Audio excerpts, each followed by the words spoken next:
नमस्कार। The summary vault में आपका स्वागत है। आज हम एक बहुत ही मशहूर किताब रॉबर्ट कियोसाकी की रिच डैड पुअर डैड इस पर थोड़ी गहराई से बात करेंगे। हाँ, ये किताब असल में पैसे को देखने के दो बिल्कुल अलग नजरिए हमारे सामने रखती है। बिल्कुल।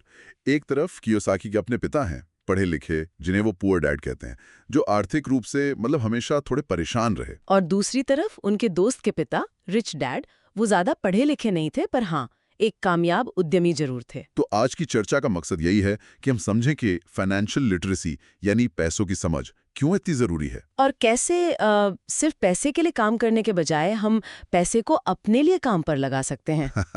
कुछ ऐसे सिद्धांत जो हमारी पारंपरिक सोच को आप कह सकते हैं चैलेंज करते हैं। हाँ, सबसे पहली बात तो यही है माइंडसेट, मतलब सोच का फर्क। पुअर डैड क्या कहते थे? उनका था कि खूब पढ़ो, अच्छी डिग्री लो, मेहनत करो, एक सुरक्षित नौकरी पकड़ो। हाँ, सेफ रास्ता। लेकिन रिच डैड की सोच वो बिल्कुल उल्टी थी। वो कहते थे कि अमीर लोग पैसे के लिए नहीं खटते, बल्कि पैसा उनके लिए खटता है। पैसा उनके लिए खटता है, इसका मतलब क्या हुआ? इसका मतलब है एसेट्स बनाना, ऐसी चीजें खड़ी करना जो आपकी जेब में लगातार पैसा लाती रहे, बिना आपके बहुत ज्यादा एक्टिव इन्वॉल्वमेंट के। अच्छा, एसेट्स। और यहीं पे वो दूसरा बड़ा पॉइंट आता है ना, एसेट्स और लायबिलिटीज का फर्क। बिल्कुल, ये समझना तो मतलब बहुत ही क्रिटिकल है। रिच डैड के हिसाब से एसेट वो है जो आपकी जेब में पैसा डाले। जैसे मान लीजिए कोई प्रॉपर्टी है जिससे किराया आ रहा है, या स्टॉक्स, बॉन्ड्स, या आपका अपना कोई साइड बिजनेस जो प्रॉफिट दे रहा हो। ठीक है। और लायबिलिटीज? लाइबिलिटीज वो है जो आपकी जेब से पैसा निकाले। सोचिए जैसे कार लोन की किश्तें, क्रेडिट कार्ड का कर्जा। यहाँ तक कि अपना घर भी, अगर वो सिर्फ खर्चे का कारण है, कमाई का नहीं। हाँ बिल्कुल, कई बार महंगा घर भी लाइबिलिटी बन जाता है अगर उससे कोई इनकम नहीं हो रही। तो रिच डैड का पूरा फोकस हमेशा एसेट्स जमा करने पर था। लेकिन ये एसेट्स लायबिलिटीज का खेल समझने के लिए वो ज्ञान कहाँ से आए?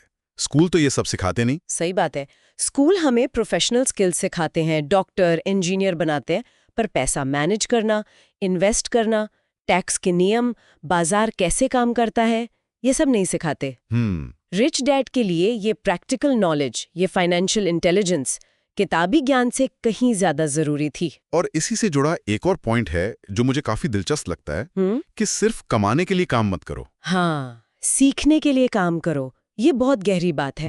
मतलब अलग अलग स्किल्स सीखो, जैसे सेल्स, मार्केटिंग, कम्युनिकेशन, अकाउंटिंग की बेसिक समझ। ये स्किल्स आपको लॉन्ग रन में किसी नौकरी की तनख्वाह से कहीं ज्यादा अमीर बना सकती हैं। अच्छा, और यही समझ शायद लोगों को उस रैट रेस से बाहर निकलने में मदद करती है जिसका जिक्र कियोसाकी करते हैं। बिल्कुल, वो जो अंतहीन चक्कर है ना, नौकरी करो, तनख्वाह लो, बिल चुकाओ, फिर अगले महीने का इंतजार। हाँ, वो चूहे दौड़ने वाली रेस। उसी से निकलने का रास्ता यही है कि आप एसेट बनाने पर फोकस करें। किताब कुछ प्रैक्टिकल कदम भी सुझाती है, जैसे एक है पे योरसेल्फ फर्स्ट। हाँ, मतलब कमाई आते ही सबसे पहले बचत और निवेश के लिए पैसा अलग निकालो, खर्चे बाद में। और एक और बात, जोखिम लेने से डरो मत, कैलकुलेटेड रिस्क लो। हाँ, सोच समझकर, डर को हावी मत होने दो। और एक और बड़ी बात जो वो कहते हैं, mind your own business. Mind your own business, इसका मतलब अपने काम से काम रखना नहीं है शायद। नहीं, इसका मतलब है अपना खुद का बिजनेस बनाने पर ध्यान देना। आपकी नौकरी, आपका प्रोफेशन है वो ठीक है, पर आपका असली बिजनेस है आपकी एसेट कॉलम को बढ़ाना। वाह, ये एक अलग नजरिया है। और टैक्स वाला एंगल भी तो है इसमें। हाँ, वो भी बहुत महत्वपूर्ण है।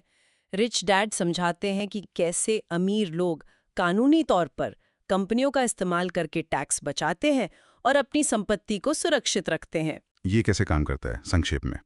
देखिए, एक आम नौकरी करने वाला व्यक्ति पहले कमाता है, फिर उस कमाई पर टैक्स देता है और फिर बचे हुए पैसे से खर्च करता है। सही है। जबकि एक बिजनेस ओनर या कॉरपोरेशन पहले कमाती है, फिर अपने बिजनेस के सारे खर्चे दिखाती है और फिर जो प्रॉफिट बचता है उस पर टैक्स देती है। अच्छा, तो टैक्स लगने से पहले ही काफी खर्चे निकल जाते हैं। हाँ, कानूनी तौर पर ये फर्क बहुत बड़ा इम्पैक्ट डालता है लंबे समय में। तो अगर हम पूरी बात को समेटें तो रिच डैड पुअर डैड का सार क्या निकलता है? मेरे ख्याल से सबसे बड़ा सबक है कि पैसों को लेकर अपनी सोच बदलनी होगी। नौकरी की सुरक्षा के पीछे भागने से ज्यादा जरूरी है फाइनेंशियल एजुकेशन हासिल करना। संपत्ति बनाने पे फोकस करना है ना? हाँ, और डर पर काबू पाकर एक्शन लेना। बिल्कुल। और ये सिर्फ पैसों का खेल नहीं है, ये माइंडसेट का, लगातार सीखते रहने का और आखिर में फाइनेंशियल फ्रीडम यानी आर्थिक आज़ादी पाने का रास्ता है। और शुरुआत करना जरूरी है, चाहे छोटे से ही क्यों ना हो। हाँ, सबसे ज़रूरी है पहला कदम उठाना। तो शायद सुनने वालों के लिए एक सवाल ये हो सकता है कि अपनी आज की स्थिति में वो पहला छोटा कदम कौन सा हो सकता है जो उन्हें पुअर डैड की सोच से रिच डैड की सोच की तरफ ले जाए। कौन सा छोटा एसेट वो बनाना शुरू कर सकते हैं। सोचने वाली बात है। इस संक्षिप्त लेकिन बहुत ही गहरी चर्चा के लिए आपका बहुत धन्यवाद। धन्यवाद।